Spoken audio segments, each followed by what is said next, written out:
नमस्कार दोस्तों, स्वागत है आपका आज एक और नई कहानी के साथ।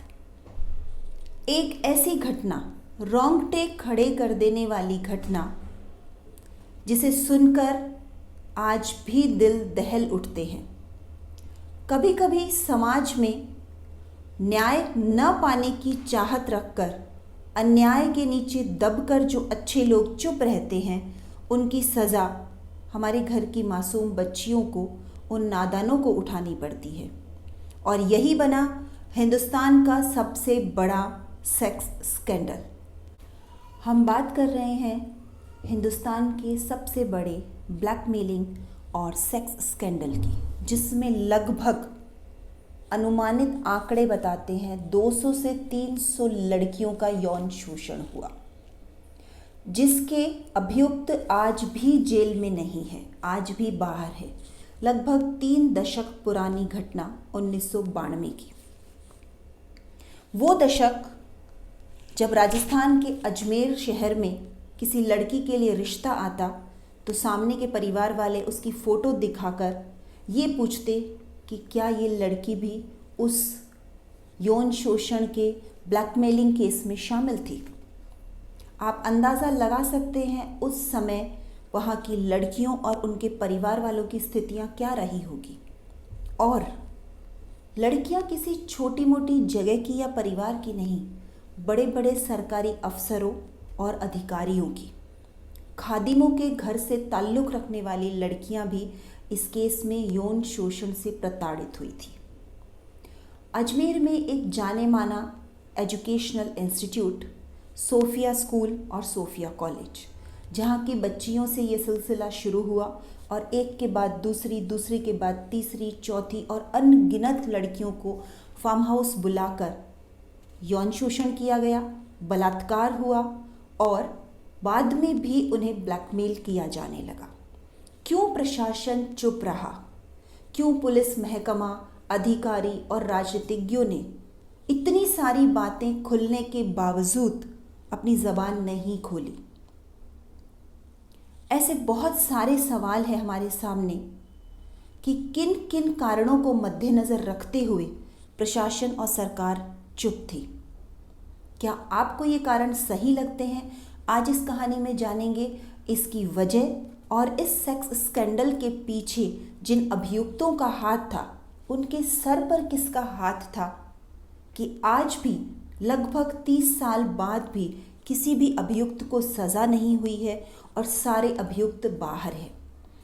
दोस्तों, होना ये चाहिए था कि इंडिया का सबसे बड़ा सेक्स स्कैंडल कुछ इस तरह से सॉल्व किया जाना चाहिए था, कुछ इस तरह से उसमें सज़ा मिलनी चाहिए थी कि ये एक मिसाल बनकर सामने आता।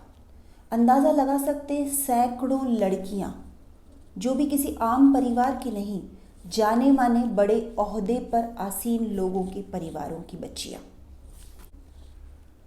क्या सामाजिक इज्जत के लिए अन्याय को सहना उचित है? क्या बच्चियों का अपने परिवार वालों पर इतना भी भरोसा नहीं कि वे अपने मन की बात कह सकती? आप अंदाज़ा लगाएं, लगभग 6 लड़कियों का आंकड़ा जो कि मौजूद है जिन्होंने आत्महत्या की।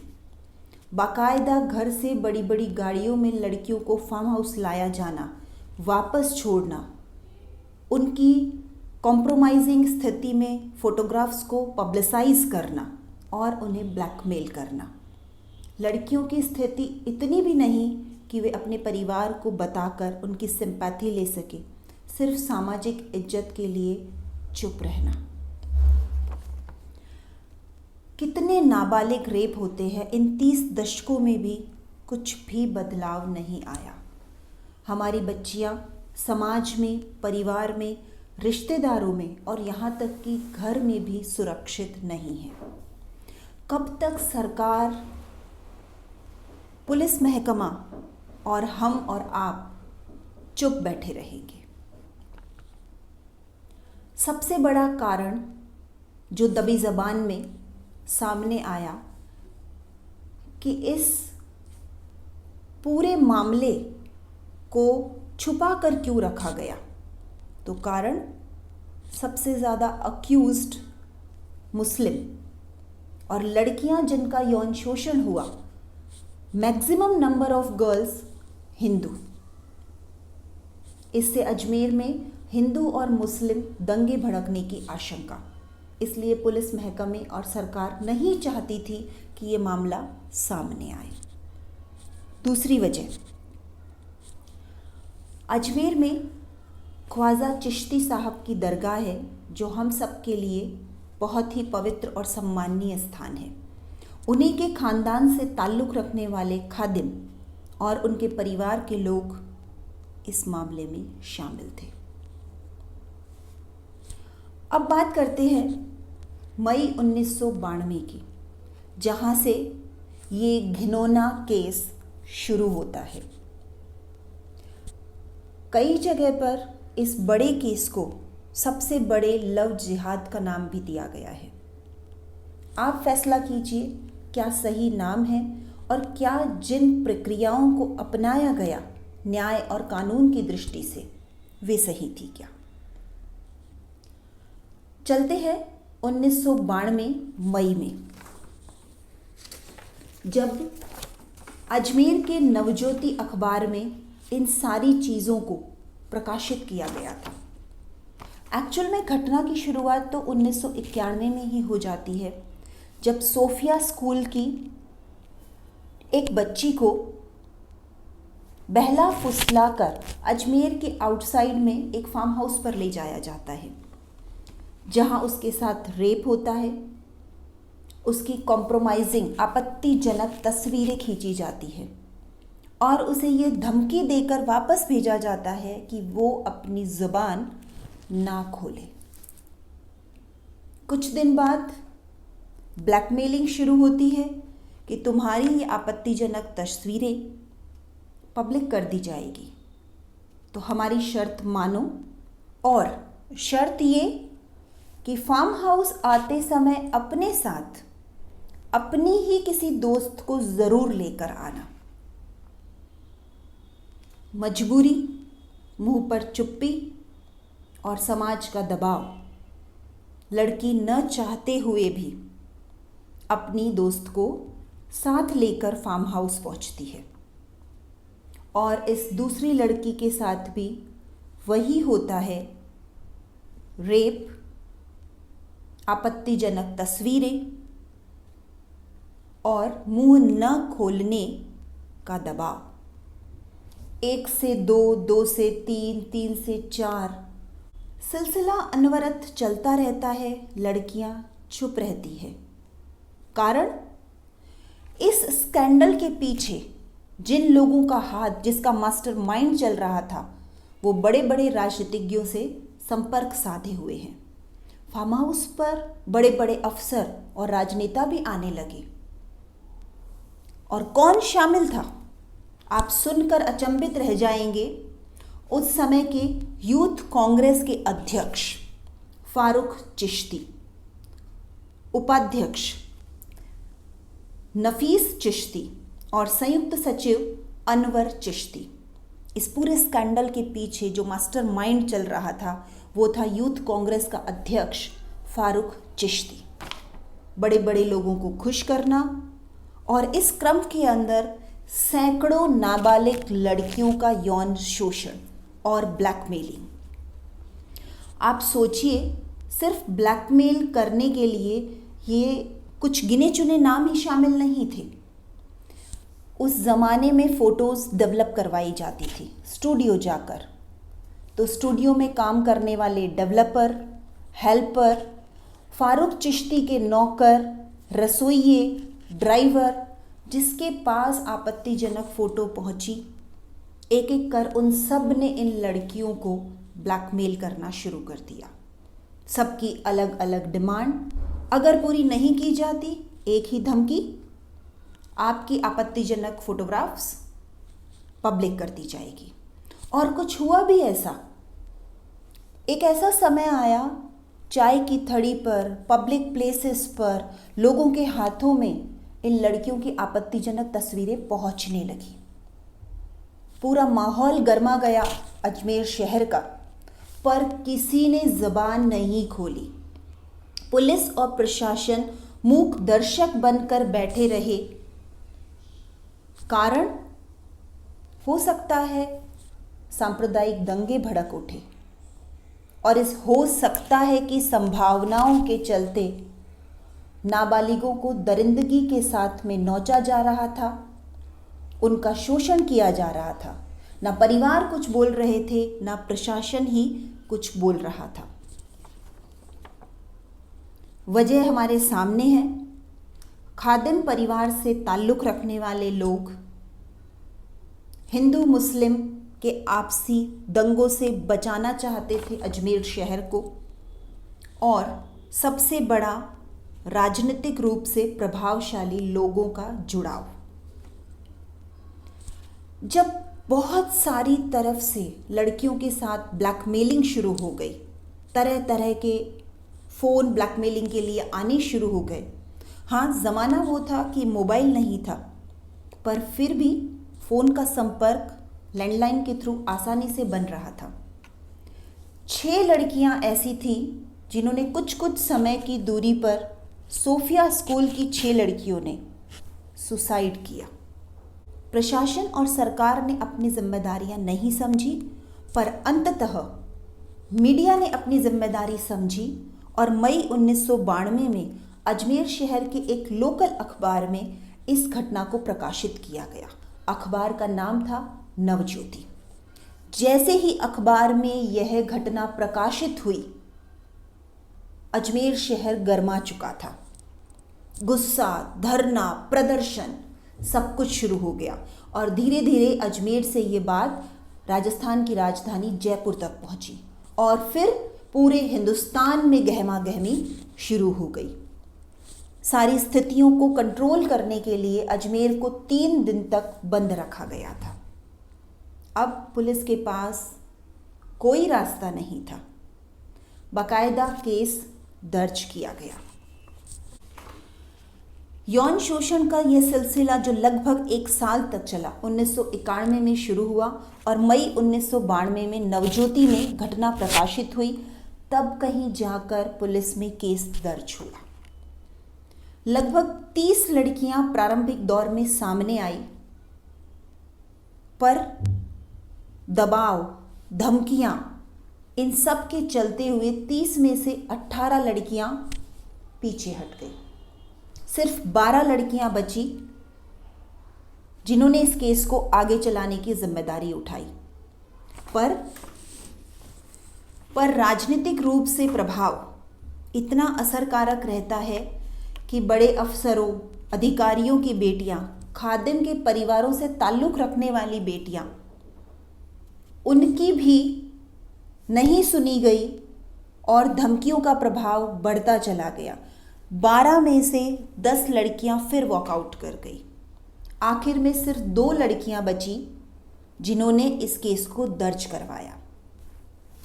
दोस्तों, आप सोचिए, सैकड़ों लड़कियां, आंकड़ों का अनुमान एग्जैक्टली आज तक नहीं पता है, लगभग 200 से 300 का अनुमान लगाया जा रहा है, जिसमें से मात्र 30 लड़कियों ने केस दर्ज किया। वहाँ भी 18 लड़कियाँ पीछे हट जाती है, 12 बचती है और 12 में से भी 10 फिर से पीछे हट जाती है। 12 में से सिर्फ 2 लड़कियाँ बची। स्थिति का अंदाज़ा दोस्तों आप खुद लगा सकते हैं कि एक एक कर 6 लड़कियाँ, एक ही स्कूल की 6 लड़कियाँ आत्महत्या कर लेती है और 30 में से 28 लड़कियाँ वॉकआउट कर जाती है। सिर्फ 2 लड़कियाँ केस के लिए बचती है। केस शुरू होता है। पूरी प्रक्रिया के अंदर 18 अभियुक्तों का नाम दर्ज होता है। 18 अभियुक्तों की पहचान की जाती है। आपको जानकर शॉक ज़रूर लगेगा, 18 में से समय समय पर केवल 12 अभियुक्त अरेस्ट किए गए। 6 अभियुक्त ऐसे जो आज तक अरेस्ट नहीं हुए हैं, पुलिस की पकड़ से बाहर है। 18 अभियुक्तों को भी अरेस्ट करने के बाद बहुत जल्द जमानत मिलनी शुरू हो गई थी। एक का नाम कोट करना चाहूँगी, पुरुषोत्तम दास। जो कि फारूक चिश्ती के अंडर ही काम किया करता था। पुरुषोत्तम दास को 1994 लगभग 2 साल बाद ही, इतने बड़े स्कैंडल के अक्यूज्ड को 2 साल बाद ही जमानत हो जाती है और उसके बाद पुरुषोत्तम दास का कुछ भी पता नहीं। कुछ का कहना है उसने आत्महत्या कर ली, कुछ का कहना है कि वो हिंदुस्तान छोड़कर भाग गया और अब पुलिस की पकड़ में कभी नहीं आया। 6 साल बाद 1998 में सभी अभियुक्तों को उम्र कैद की सज़ा सुनाई जाती है।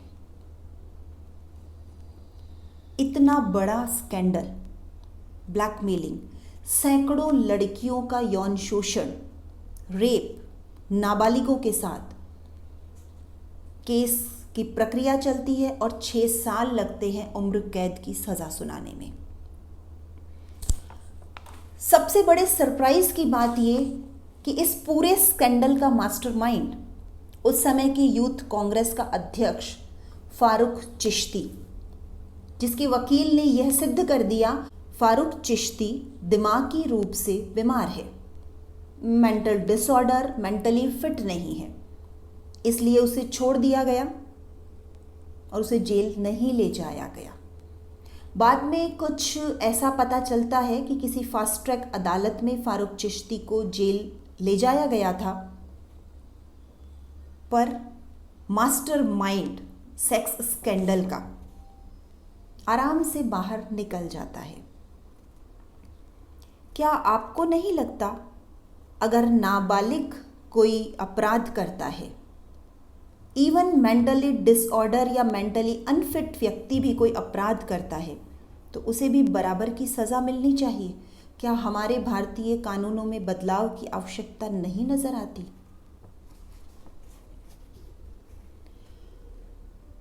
जिन 12 अक्यूज्ड को सजा हुई और उनकी अपील हाईकोर्ट में की गई, हाईकोर्ट ने, राजस्थान उच्च न्यायालय ने उम्र कैद की सजा को कम कर दिया और 10-10 साल में तब्दील कर दिया। लगभग 4 अभियुक्त ऐसे थे जिनकी सजा को 10-10 साल कर दिया गया था। हाई कोर्ट में सजा को कम करने के बजाय मुझे ऐसा लगता है जिन 6 लड़कियों ने खुदकुशी की थी, क्या उनकी हत्या का केस भी इन पर नहीं चलाया जाना चाहिए था?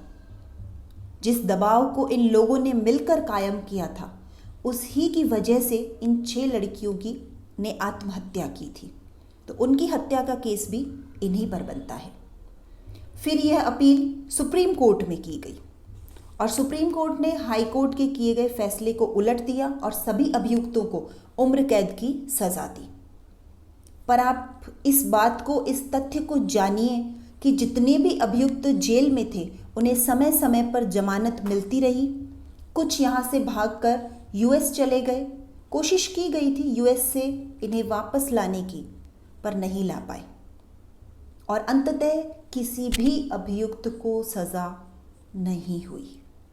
ये बहुत ही शर्म की बात है कि रोंगटे खड़े करने वाली, दिल दहला देने वाली सैकड़ों नाबालिग लड़कियों के साथ यौन शोषण करने वाले अभियुक्त आज भी जेल से बाहर है। आज कोई भी अभियुक्त जेल में नहीं है। हम जिसे इंडिया का बिगेस्ट सेक्स स्कैंडल मानते हैं, उसे मिसाल बनाकर हमें सबके सामने प्रस्तुत करना चाहिए था, किंतु दुर्भाग्य कि उसके सभी अभियुक्त जेल से बाहर है। हाल ही 2018 में एक अभियुक्त ने बुर्का पहनकर खुद को सरेंडर किया, जिसका नाम है सुहेल गनी चिश्ती। ऐसे भी 1-2 नाम बीच में सुने गए हैं जिन्हें जमानत मिलने के बाद जब वो अपने घर, अपनी कॉलोनी में, अपने परिवार में लौटे तो उन्हें सामाजिक रूप से इतना बेइज्जत किया गया था कि उन्होंने सुसाइड कर लिया। तो लगभग 3 का डेटा हमारे पास मौजूद है। 2 लोगों ने सुसाइड कर लिया, 2 अभियुक्तों ने, और एक पुरुषोत्तम जो कि हिंदुस्तान से बाहर चला गया। कुछ अभियुक्त यूएस चले गए और कुछ का आज तक भी कुछ पता नहीं है। सवाल आपके लिए, सबसे पहला सवाल, क्या आपको नहीं लगता हम सबको इस केस की जानकारी होनी चाहिए थी? और इसी उद्देश्य से आज ये कहानी मैं आपके सामने लेकर आई हूँ। दूसरा सवाल, क्या हमारे पुराने कानूनों में बदलाव की आवश्यकता नहीं है? मेंटली अनफिट, अवयस्क लोगों द्वारा किए गए अपराध को क्या हम पूरे अपराध की श्रेणी में नहीं रखेंगे? अपराधों की संख्या दिन पर दिन बढ़ती जा रही है। प्रक्रिया लंबी से लंबी हो रही है। मुझे लगता है भारतीय कानून में बदलाव के साथ हमारे बच्चों को शिक्षित करने के तरीके में भी बदलाव करना पड़ेगा। बेटियों को शिक्षित करें और इतना विश्वास कायम करें कि उनके साथ कुछ भी गलत होता है तो वो हमसे शेयर करें। लड़कों को ये सिखाएं कि किस तरह से समाज में अनुशासन के साथ रहना है और उनकी क्या जिम्मेदारियां हैं। आज भी अखबार के पन्नों में हमें नाबालिगों के साथ होने वाले बलात्कारों की घटना दिन प्रतिदिन देखने को मिलती है। कारण हमारी लाचार और लचर कानून व्यवस्था और हमारी जागरूकता का अभाव। हिंदुस्तान के नागरिक होने के नाते अगर हम जागरूक बनेंगे तो कानून व्यवस्था में भी जल्द ही बदलाव हो पाएंगे और किसी भी ओहदे पर बैठने वाले भी अगर अपराध करेंगे, दरिंदगी और शोषण करेंगे तो उन्हें नहीं बख्शा जाएगा। इन्हीं शब्दों के साथ विराम। जल्द ही मिलेंगे फिर एक नई कहानी और बहुत सारे नए सवालों के साथ। धन्यवाद।